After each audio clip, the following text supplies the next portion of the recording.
আন্তর্জাতিক অপরাধ ট্রাইব্যুনালে মানবতা বিরোধী অপরাধের অভিযোগে সাবেক প্রধানমন্ত্রী শেখ হাসিনার মৃত্যুদণ্ডের রায় হওয়ার পর যখন বাংলাদেশের অন্তর্বর্তীকালীন সরকারের প্রেস সচিব থেকে শুরু করে বিভিন্ন পর্যায়ের কর্মকর্তারা, আইন উপদেষ্টা সহ বিভিন্ন উপদেষ্টারাই বাংলাদেশে শেখ হাসিনাকে ফিরিয়ে এনে ফাঁসির রায় কার্যকর করা নিয়ে নানা রকম হুঙ্কার দিচ্ছেন।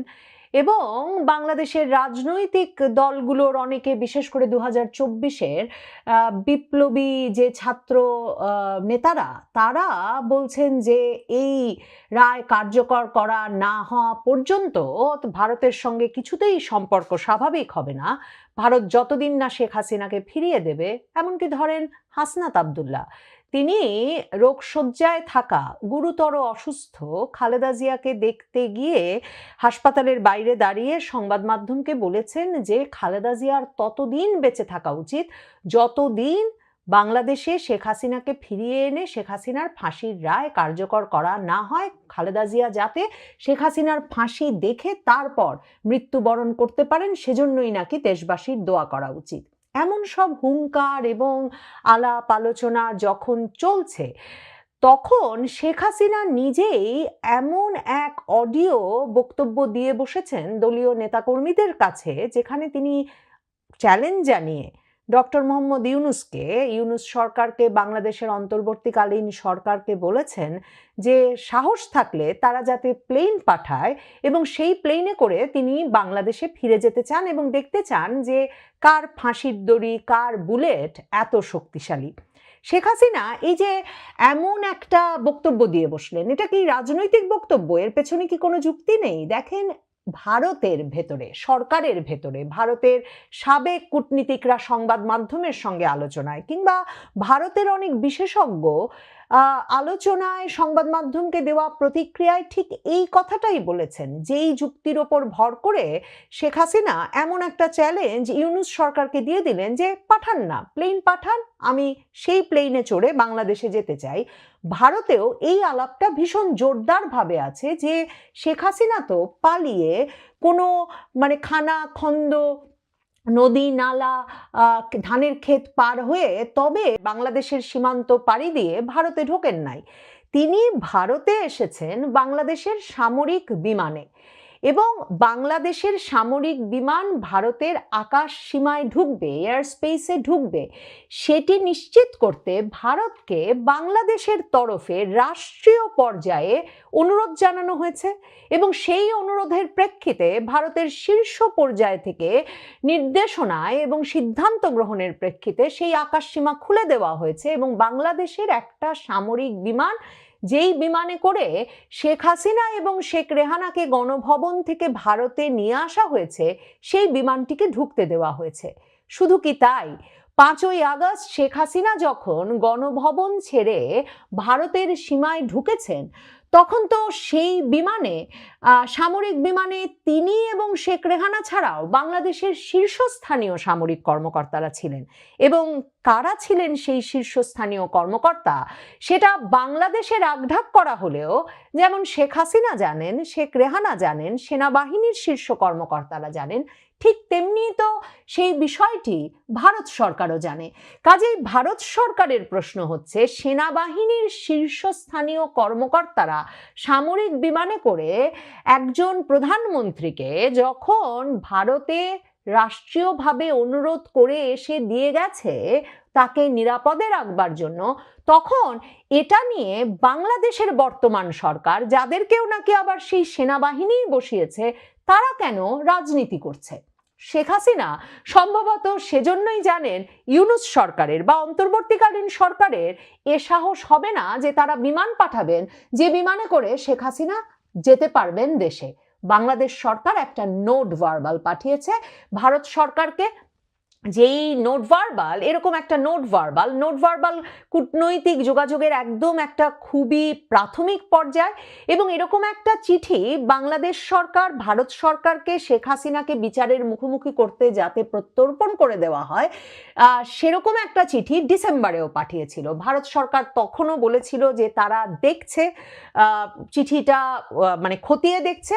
এবারও বাংলাদেশ সরকারের চিঠি পেয়ে ভারত সরকার সেই প্রতিক্রিয়াই জানিয়েছে। ভারতের পররাষ্ট্র মন্ত্রণালয়ের মুখপাত্র রণধীর জয়সওয়াল সেই প্রতিক্রিয়াই জানিয়েছে যে ভারত সরকার বাংলাদেশের চিঠি পেয়েছে, তারা খতিয়ে দেখছে। বাংলাদেশ সরকারও নাটক করছেন। তারা জানেন সামরিক বাহিনীর শীর্ষ কর্মকর্তারা শেখ হাসিনাকে ভারতে রেখে এসেছেন, আর অন্যদিকে এখন তারা নাটক করছেন নোট ভার্বাল পাঠিয়ে যে ভারত থেকে তারা এই প্রক্রিয়ায় নাকি প্রত্যর্পণ করে শেখ হাসিনাকে ফেরত নিয়ে আসবেন। এখন সেই নাটকে সরকারকে পাল্টা চ্যালেঞ্জ ছুড়ে দিয়েছেন। শুনে আসি শেখ হাসিনা কি বলেছেন, আর তারপর এই বিষয়টি নিয়ে আলাপ করতে চাই যে ঠিক কিভাবে 5ই আগস্ট গণভবন থেকে কোন কোন শীর্ষ সামরিক কর্মকর্তারা শেখ হাসিনাকে বের করে নিয়ে গেলেন, এবং তারপর তাকে প্রথমে সামরিক হেলিকপ্টার এবং তারপর সামরিক বিমানে করে ভারতের সামরিক বিমান ঘাঁটি হিন্ডন পর্যন্ত পৌঁছে দিয়ে এলেন। কারা ছিলেন সেই সামরিক কর্মকর্তারা? শুনে আসি শেখ হাসিনা কি চ্যালেঞ্জ দিচ্ছেন। বাংলাদেশে আসবোই, আমাকে নেওয়ার চেষ্টা করতে হবে না। আর যদি সাহস থেকে পাঠান, প্লেন পাঠান, আমি চলে যাব, দেখি কার কারে কতটা মাথা আছে, কার ফাঁসির দড়ি কত শক্ত, কার বুলেট কত তীব্র বেগে যেতে পারে, আমি সেটা দেখে নেব। হ্যাঁ, আমি ঘটনাচক্রে আমি চলে আসতে বাধ্য হয়েছি, কিন্তু আমি বাংলাদেশে ফিরবই। এই বাংলাদেশে যারা প্রকৃত অপরাধী তারা সাজা পাবে, দেশের মানুষের ভাগ্য নিয়ে যারা ছিনিমিনি খেলছে তাদের শাস্তি দেব, এবং বাংলাদেশকে আবার আমরা উন্নত সমৃদ্ধ সোনার বাংলাদেশ হিসেবে তুলে বাংলাদেশের স্বাধীনতাকে আমরা সমুন্নত রাখবো। আমরা বিজয় জাতি, আর 2 দিন পরেই তো আমাদের বিজয় মাস। কাজে এই বিজয় মাসেই সকলে ঐক্যবদ্ধ হতে হবে। এই খুনি, সুদখোর, জঙ্গি শাসক আর ওই যুদ্ধাপরাধী জঙ্গিদের হাত থেকে দেশকে রক্ষা করতে হবে, সেটাই আমাদের প্রতিজ্ঞা, এবং তা আমরা করব। শেখ হাসিনা যে একটা সামরিক হেলিকপ্টারে চড়ে প্রথম গণভবনের কাছের একটি হেলিপ্যাডে গিয়ে ওঠেন, সেই ছবিটা কিন্তু সামাজিক যোগাযোগ মাধ্যমে ফোনে 5ই আগস্ট শেখ হাসিনা গণভবন ত্যাগ করবার কিছুক্ষণের মধ্যেই ছড়িয়ে পড়ে। কিন্তু শেখ হাসিনা যে শেষ পর্যন্ত ভারতে গিয়ে পৌঁছেছেন একটা সামরিক বিমানে করে বাংলাদেশের, এবং ভারতেরও একটা সামরিক বিমান ঘাঁটিতে গিয়ে পৌঁছেছেন, সেই খবরটা 6ই আগস্টে নিশ্চিত হওয়া যায় আন্তর্জাতিক ফ্লাইট রেকর্ড রাখার সংস্থা flightradar24.com এর বরাত দিয়ে। সেই তথ্যটি ভারতীয় সংবাদ মাধ্যম ইন্ডিয়া টুডে দেবার পর, এবং ইন্ডিয়া টুডের বরাতে তখন বাংলাদেশের প্রায় সকল সংবাদ মাধ্যম পত্রিকাগুলো সেই খবরটি প্রকাশ করে। শেখ হাসিনা দেশ ছেড়েছিলেন AJAX 1431 এই ফ্লাইটে। এটি সেনাবাহিনীর একটা পরিবহন বিমান, এটি সেনাবাহিনীর একটা C-130J হারকিউলিস বিমান, এবং তখন ফ্লাইট রাডারের তথ্যানুসারে এই খবরটা পাওয়া গিয়েছিল যে এই হারকিউলিস বিমানটি 5ই আগস্ট বিকেলে বাংলাদেশ থেকে রওনা হওয়ার পর কলকাতার দিকে যেতে শুরু করে, পরে পথ পরিবর্তন করে নয়াদিল্লির দিকে রওনা হয়, আর দিল্লি সময় ভারতীয় সময় বিকাল 5:30টার দিকে দিল্লির কাছে গাজিয়াবাদে ভারতের বিমান ঘাঁটি হিন্ডনে শেখ হাসিনার বিমানটি অবতরণ করেন, এবং শেখ হাসিনাকে সে সময় অভ্যর্থনা জানান ভারতের জাতীয় নিরাপত্তা উপদেষ্টা অজিত দোভাল। সম্প্রতি ভারতের 2 সাংবাদিক দীপ হালদার, জয়দীপ মজুমদার আর বাংলাদেশের সাংবাদিক শহীদুল হাসান খোকন 2024-এর জুলাই আগস্ট আন্দোলন নিয়ে ইনশাল্লাহ বাংলাদেশ নামের যে বই লিখেছেন, সেখানে তারা বলছেন যে শেখ হাসিনা একেবারে শেষ মুহূর্ত পর্যন্ত ঘরের মধ্যে থাকা তার সকল কর্মকর্তার উদ্দেশ্যে বলছিলেন যে দেশ ছেড়ে যাবার চেয়ে মৃত্যু ভালো, এবং একরকম গণভবন থেকে শেখ রেহানা নাকি টেনে হিচড়ে হাসিনাকে গাড়িতে তুলেছিলেন। এটা হচ্ছে সেই বইয়ের বয়ান যেটা বাংলাদেশে আবার রোববার দিনেও বিভিন্ন সংবাদ মাধ্যমে শিরোনাম হয়েছে মানব জমিনের খবরের সূত্রে।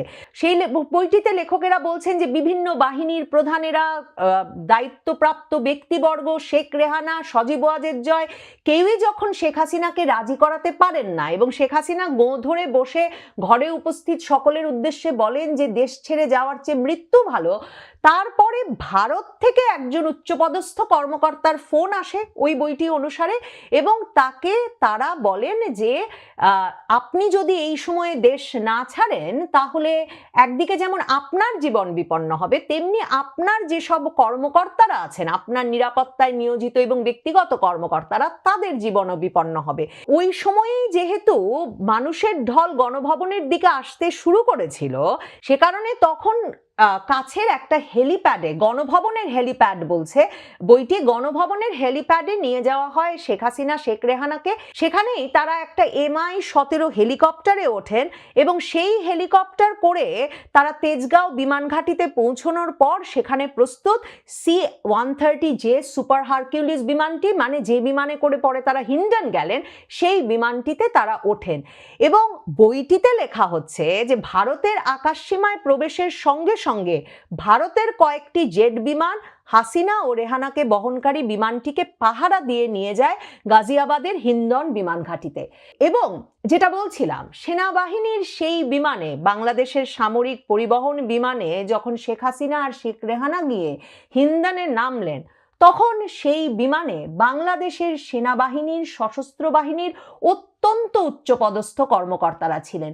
ওই বইটি বলছে বটে যে গণভবন থেকে যখন শেখ হাসিনা বের হচ্ছেন তখন সেনাপ্রধানও সেখানে উপস্থিত, কিন্তু মনে রাখবেন সেনাপ্রধান তখন রাজনৈতিক দলগুলোর সঙ্গে মিটিং করছেন সেনা সদরে, তার সেনা ভবনে বসে। এবং সেনাপ্রধান ততক্ষণে উত্তরায় সেনাবাহিনী মার্চ টু ঢাকা কর্মসূচি ঠেকানোর জন্য যে বাহিনী নিয়ে প্রহরা দিচ্ছিলেন ঢাকার প্রবেশ মুখে, সেটির দায়িত্বে নিয়োজিত ব্রিগেডিয়ার জেনারেল রফিককে ততক্ষণে সেনাপ্রধান ওয়াকার সেনা সদর দপ্তর থেকে বলে দিয়েছেন তিনি যাতে ব্যারিকেড তুলে নেন এবং মানুষের স্রোতকে ঢাকা অভিমুখে, গণভবন অভিমুখে যেতে দেন।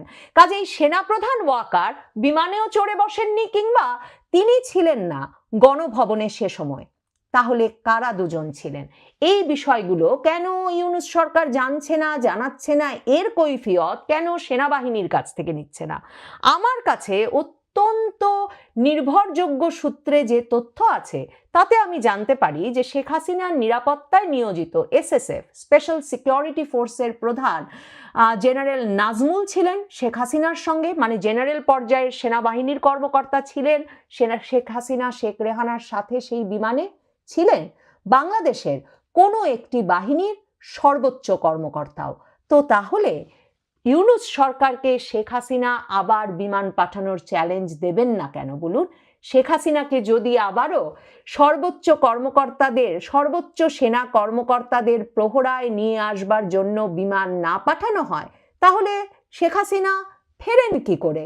ইউনূস সরকারকে এই বোঝাপড়াটা তার সরকারের কর্মকর্তাদের সঙ্গে আগে সেরে নিতে হবে, মানে তার সেনাবাহিনীর সঙ্গে, তার সশস্ত্র বাহিনীর সঙ্গেই আগে পরিষ্কার করতে হবে যে কি শর্তে তারা ভারতে সাবেক প্রধানমন্ত্রী শেখ হাসিনাকে দিয়ে এসেছে আর কি শর্তে তারাই বা শেখ হাসিনাকে সেখান থেকে ফেরাতে পারবে।